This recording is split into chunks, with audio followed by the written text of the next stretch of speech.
Mutton curry with mutton flavoured rice చాలా టేస్టీగా ఉంటుందండి. సేమ్ మటన్ బిర్యానీకి ఏమాత్రం తీసిపోదనమాట. కానీ మటన్ బిర్యానీ అంత ప్రాసెస్ లేకుండా సింపుల్గా ఎలా చేయాలనేది ఈ వీడియోలో చూపిస్తాను. ఫస్ట్ అయితే మటన్ కర్రీ చేసేద్దాము. మటన్ కర్రీకి నేను ప్రెషర్ కుక్కర్లో అయితే కుక్కర్లో ఆయిల్ వేసుకొని జీలకర్ర వేసేయండి. అలాగే అయితే 3 ఆనియన్స్ కట్ చేసుకొని వేసేసుకొని పసుపు ఉప్పు వేసి మంచిగా ఫ్రై చేయండి. ఆనియన్స్ ఫ్రై అవుతూ ఉంటాయి. ఈలోగా మనం ఒక చిన్న మసాలా అయితే ప్రిపేర్ చేసుకుందాం. మిక్సీ జార్ తీసుకొని అల్లం వెల్లుల్లి ధనియాలు జీలకర్ర గసగసాలు లవంగాలు దాల్చిన చెక్క అలాగే స్టార్ ఫ్లవర్ ఇలాచీ కూడా వేసేయండి.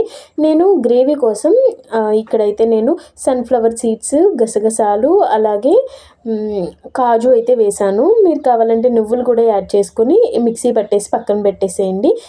ఆనియన్స్ అయితే ఫ్రై అయిపోయినాయి. ఇప్పుడైతే ఇందులో నేను 1/2 kg మటన్ అయితే వేసేసి ఒకసారి అంతా బాగా మిక్స్ చేసేయండి. ఇందులో అయితే పచ్చిమిర్చి కూడా వేసేసి అలాగే కారము మనం మిక్సీ పట్టిన పేస్ట్ కూడా వేసేసేయండి. మసాలా పేస్ట్ అంతా ఒకసారి మిక్స్ చేసేసి లో ఫ్లేమ్లో మంచిగా అయితే ఫ్రై చేయండి. పైకి వచ్చే వరకు మంచిగా అయితే కుక్ చేయండి. ఇందులోనే కొంచెం గరం మసాలా వేసేసి తగినన్ని వాటర్ వేసి ప్రెషర్ కుక్కర్ అయితే లిడ్ అయితే పెట్టేసి క్లోజ్ చేసేయండి. మటన్ కాబట్టి నేను ఒక 7 విజిల్స్ అయితే పెట్టేశానండి. మటన్ అయితే కర్రీ మనకి రెడీ అయిపోయింది. ఇప్పుడు ఇదంతా నేను ఒక బౌల్లోకి అయితే తీసేసుకున్నాను.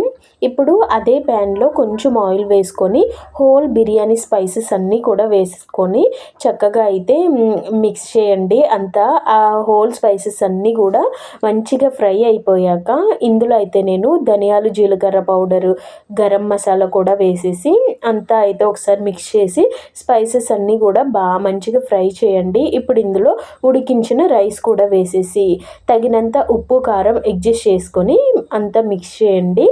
ఇందులో అయితే నేను కొన్ని మటన్ పీసెస్ కూడా వేసానండి. వేసి అంతా ఒకసారి మిక్స్ చేసుకున్నారంటే అంతే మన మటన్ ఫ్లేవర్డ్ రైస్ అయితే రెడీ సింపుల్గా చేసేసుకోవచ్చండి. ట్రై చేసి ఎలా వచ్చింది అనేది కామెంట్ చేయండి. ఈ వీడియో నచ్చితే లైక్ చేసి సబ్స్క్రైబ్ చేయండి. Thanks for